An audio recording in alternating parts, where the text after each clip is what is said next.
It's been 5 months since I last uploaded a video, and since then I've had a lot of time to collate data on the business, and there's been so many updates along the way, so many things that have changed inside our Amazon business, and I thought it was about time to make a video and give an explanation on what's happening and what's moving on in the future.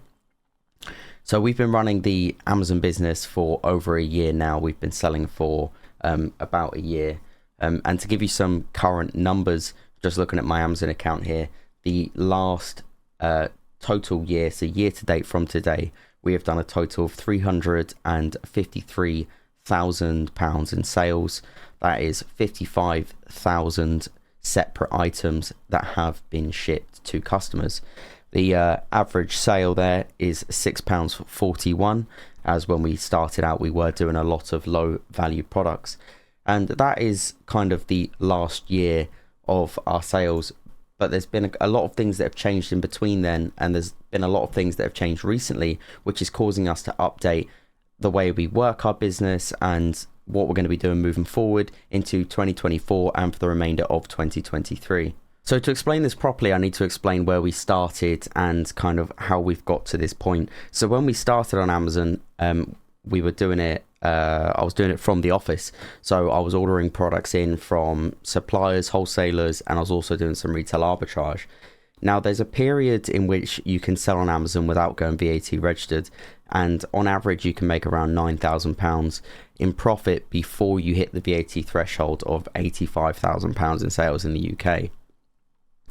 After we hit that threshold, it was a little bit more difficult, and we had to kind of refine our wholesale criteria, and we stopped doing retail arbitrage. This is because you start paying VAT on all your sales, and that kind of eats into your margin a lot. So definitely be prepared for that if you're on the same journey.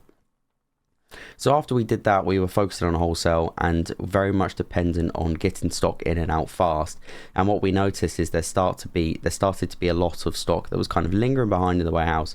It was there a lot longer than we wanted it to be, and we had to start selling it off so we could get the money back and buy something else. And this did cause cash flow problems, and that's where we started to see little cracks in kind of the business model, where if you don't have enough capital to be able to keep going. So when we started off our Amazon business, we had an eBay business going at the same time, which was paying our wages, which is ideal when you're starting the Amazon business, and that's really what you want. Now something went wrong with that business, and we had to unfortunately close it down, which meant the Amazon business started to take over our wages.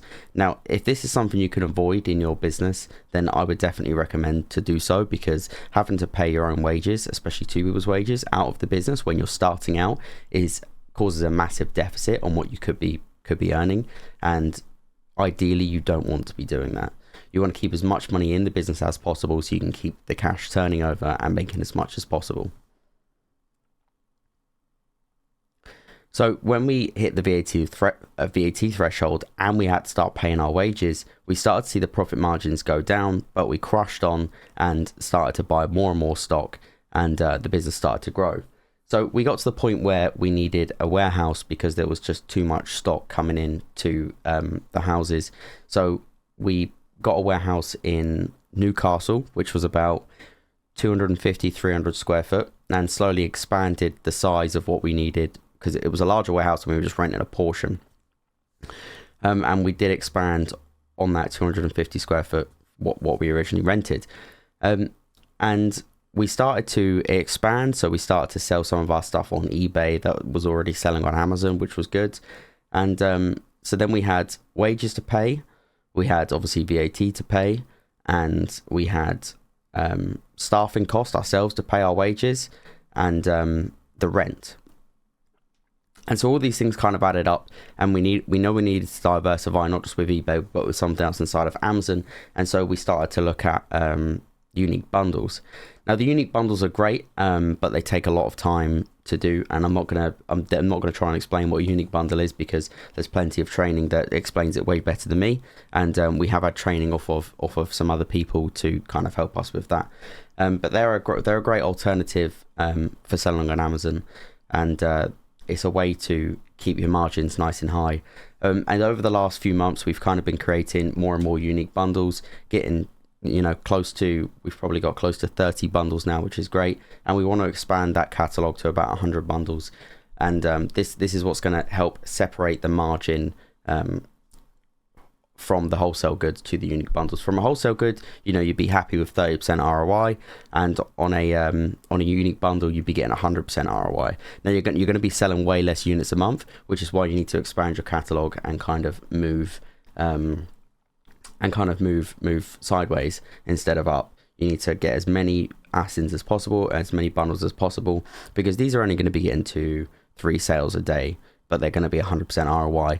And then with these bundles as well, what you can do is you can kind of increase the average order value, make these bundles more expensive, and that is going to help with your bottom line at the end of the day. So it's been a big year. 350,000 in sales is probably what we predicted we were going to do, which is good. And I'm expecting bigger things. I'll probably expect about 600,000 for the next year, maybe 7 if we do well. But it's going to be a difficult year with the state of the economy and everything, and we'll just see how everything goes. So what are my plans for the immediate future? So I'm looking at moving the business down from Newcastle down to the south of England, which is where I live, and we're looking to move into a 6,000 square foot warehouse. Now this is going to open up more opportunity for services. This is going to be opening up more opportunity for fulfillment, more FBM opportunity, which is going to be amazing. And it overall is closer to home for me, so I don't have to commute as far to work, which is going to be good. So there's a lot of expansion coming in this year, and a lot of exciting things coming up. I'm going to do my best to update the journey on the way, and there's might even be some streaming of some of the things that we're going to be doing, just kind of tutorial videos showing you little step-by-step things on how to help with your Amazon business. But that's pretty much the update for 1 year selling on Amazon. And I think it's gone pretty well. We're still in business. We haven't gone bankrupt yet. And I do love what I do. So nothing to complain about.